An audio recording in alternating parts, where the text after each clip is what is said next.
Bonjour à tous. Vous est-il déjà arrivé d'être tellement préoccupé dans vos pensées que vous n'entendiez pas ce que vous dit votre entourage? Cette semaine, je me suis surpris une fois de plus à ce manque d'écoute avec mon fils. Il m'appelait « Papa, papa, papa » depuis 30 secondes environ, mais je ne l'entendais pas, trop préoccupé par mes pensées. C'est comme si j'entendais une voix lointaine, mais n'étant pas réglé sur la même fréquence, bien que mes oreilles l'entendissent, j'étais incapable d'y répondre, trop préoccupé par autre chose. Nous sommes tous, un jour ou l'autre, pris en défaut de cette écoute. Parce qu'il y a un principe fondamental qui travaille en nous, c'est que nous n'écoutons que ce qui résonne le plus fort dans notre cœur.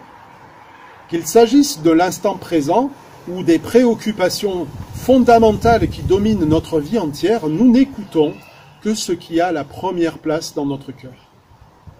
Vous avez certainement entendu la semaine dernière cette citation de C.S. Lewis, l'auteur des Chroniques de Narnia, entre autres, qui était un penseur chrétien convaincu.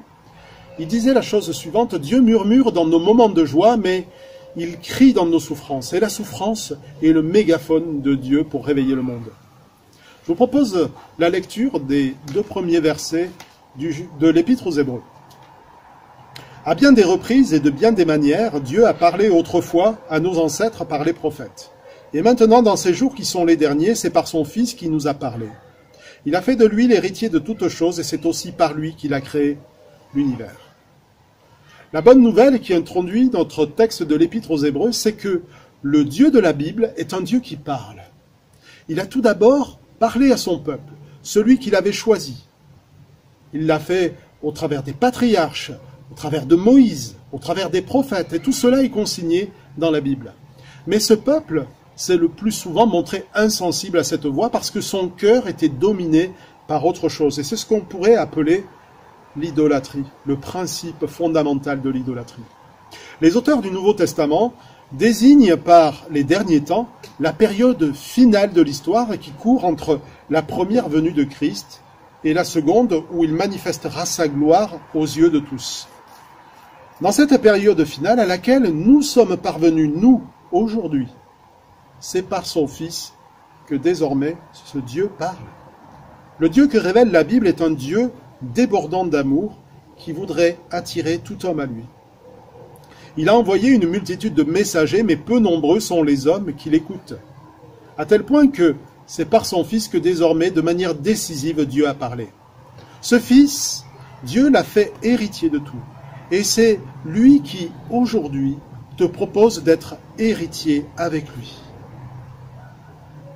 As-tu déjà réfléchi à cela? Le Fils de Dieu, Jésus-Christ, par qui toute chose existe, ce Fils veut te parler à toi, personnellement. Il veut faire de toi son frère. Il veut faire de toi l'héritier du monde à venir avec lui. Et dès à présent, il veut parler à ton cœur, le remplir d'une manière que tu n'imagines peut-être pas encore. Dieu a parlé par son Fils et il veut faire taire le grand vide ou le grand écho du vide qu'il y a dans notre cœur. Croire, ce n'est pas seulement une question de connaissances accumulées ou de doctrines bien apprises. C'est une affaire d'écoute. La Bible nous dit par ailleurs, la foi naît de ce qu'on entend et ce qu'on entend vient de la parole de Christ. Mais comment l'écoutons-nous?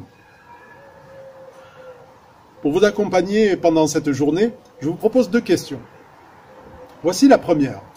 Qu'est-ce qui domine dans mon cœur et pourrait me distraire de cette écoute du Dieu qui parle aujourd'hui par son Fils? Voici la seconde. Comment puis-je me mettre alors à l'écoute, me régler sur la fréquence de ce Dieu qui parle par son Fils dans cette période si particulière? Bonne journée à chacun, que le Seigneur vous bénisse.